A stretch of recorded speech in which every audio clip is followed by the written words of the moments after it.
Hello. We are going to be doing chapter 18 and 19, and we're really going to be focusing on Amanda and Otis in these two chapters. We're going to be focusing on what we learn about them and how we feel about them. That's what your assignment will be about. Chapter 18. When we got to Gloria Dump's, I told her I had 2 surprises for her and asked which one did she want first, the small one or the big one. The small one, said Gloria. I handed her the litmus lozenge and she moved it around in her hands, feeling it. Candy? She said. Yes, ma'am, I told her. It's called a litmus lozenge. Oh, Lord, yes, I remember these candies. My daddy used to eat them. She unwrapped the litmus lozenge and put it in her mouth and nodded her head. Do you like it? I asked her. Mm-hmm. She nodded her head slowly. It tastes sweet, but it also tastes like people leaving. You mean sad? I asked. Does it taste like sorrow to you? That's right, she said. It tastes sorrowful, but sweet. Now what's surprise number 2? A book, I said. A book? Uh-huh, I said. I'm going to read it out loud to you. It's called Gone with the Wind. Miss Franny says it's a great book. It's about the Civil War. Do you know all about the Civil War? I've heard it mentioned a time or 2, said Gloria, nodding her head and sucking on her litmus lozenge. It's going to take us a long time to read this book, I told her. There are 1,037 pages. Hoo-wee! Said Gloria. She leaned back in her chair and crossed her hands on her stomach. We best get started then. And so, I read the first chapter of Gone with the Wind out loud to Gloria Dump. I read it loud enough to keep her ghosts away, and Gloria listened to it good. And when I was done, she said it was the best surprise she had ever had, and she couldn't wait to hear chapter 2. That night, I gave the preacher his litmus lozenge right before he kissed me goodnight.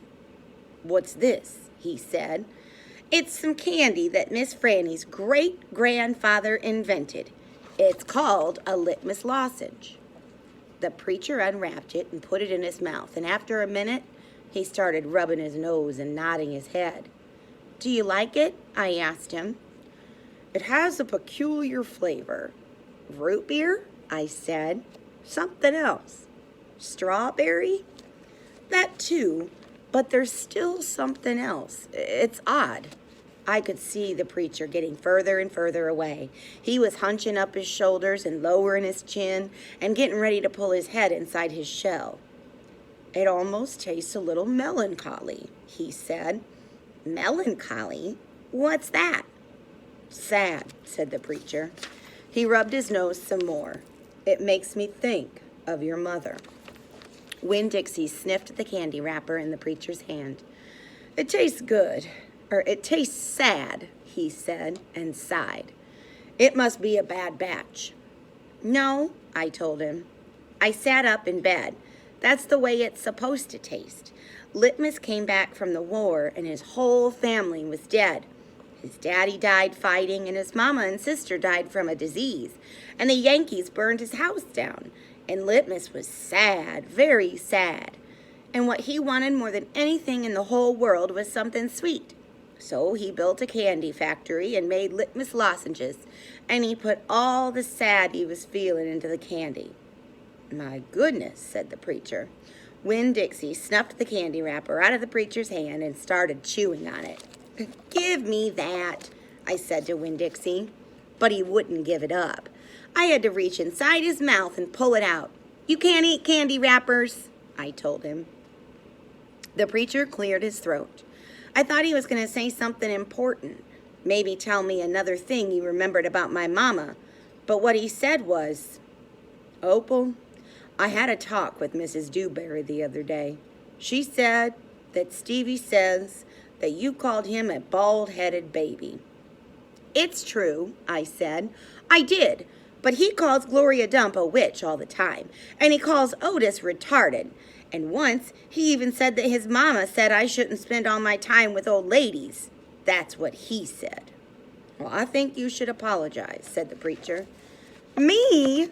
Yes, he said, you. You tell Stevie you're sorry if you said anything that hurt his feelings. I'm sure he just wants to be your friend. I don't think so, I told him. I don't think he wants to be my friend. Some people have a strange way of going about making friends, he said. You apologize. Yes, sir, I said. Then I remembered Carson. Daddy, I said, do you know anything about Amanda Wilkinson? What kind of thing? Do you know something about her and somebody named Carson? Carson was her brother. He drowned last year. He's dead? Yes, said the preacher. His family is still suffering a great deal. What? How old was he? 5, said the preacher. He was only 5 years old. Daddy, I said, how could you not tell me about something like that? Other people's tragedies should not be the subject of idle conversation. There was no reason for me to tell you. It's just that I needed to know, I said, because it helps explain Amanda. No wonder she's so pinch-faced. What's that? Said the preacher. Nothing, I said. Good night, India Opal, the preacher said.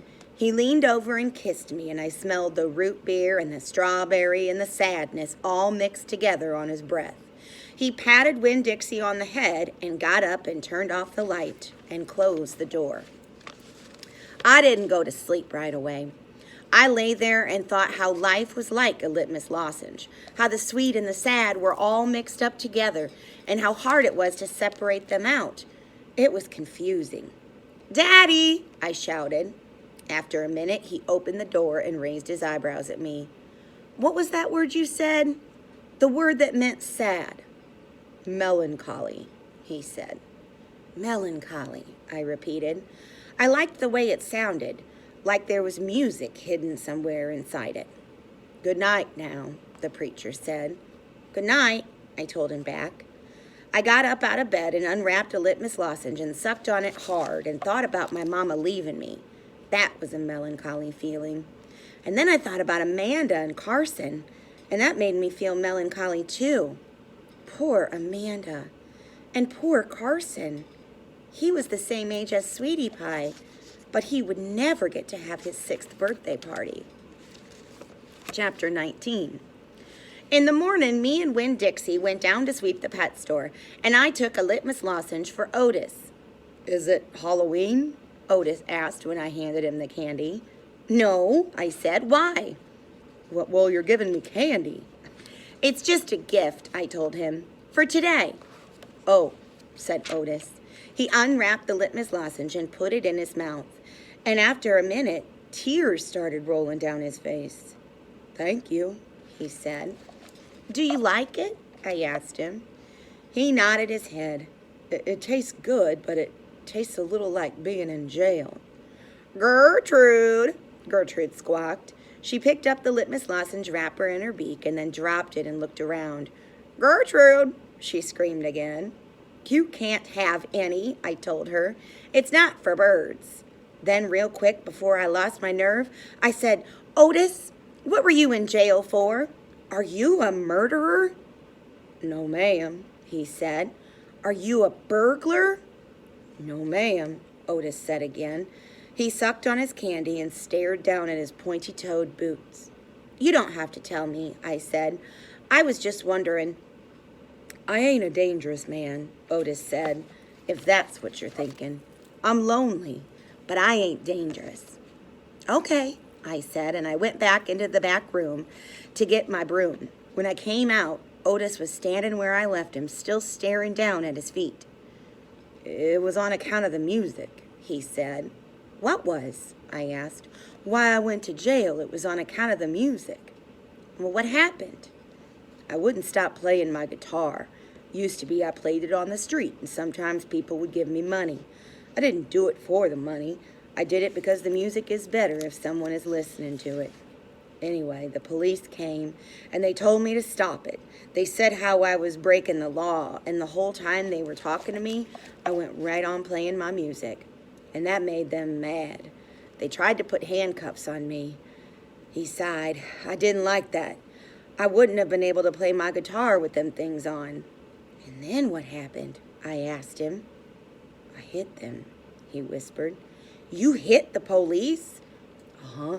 One of them. I knocked him out. Then I went to jail and they locked me up and wouldn't let me have my guitar. And when they finally let me out, they made me promise I would never play my guitar on the street again. He looked up at me real quick, then back down at his boots. And I don't. I only play it in here. For the animals. Gertrude, the human Gertrude, she owns this shop, and she gave me this job when she read about me in the paper. And she said it's all right for me to play music for the animals. Will you play your music for me and Winn, Dixie, and Sweetie Pie? I said. Yeah, he agreed, but you ain't on the street. Thanks for telling me about it, Otis, I said. It's all right, he said. I don't mind. Sweetie Pie came in and I gave her a litmus lozenge, and she spit it out right away. She said that it tasted bad. She said that it tasted like not having a dog. I swept the floor real slow that day. I wanted to keep Otis company. I didn't want him to be lonely. Sometimes it seemed like everybody in the whole world was lonely. I thought about my mama. Thinking about her was the same as the hole you keep on feeling with your tongue after you lose a tooth. Time after time, my mind kept going to that empty spot, the spot where I felt like she should be. Okay, so clearly, chapter 18, we learn who Carson is, and then chapter 19, we learn why Otis was in jail. Your assignment is going to have to do with these two characters and what your thoughts are about them and why. So remember, you're going to use your thinking when you type your response. And you also want to look back in the text and find some text evidence, okay? See you next time.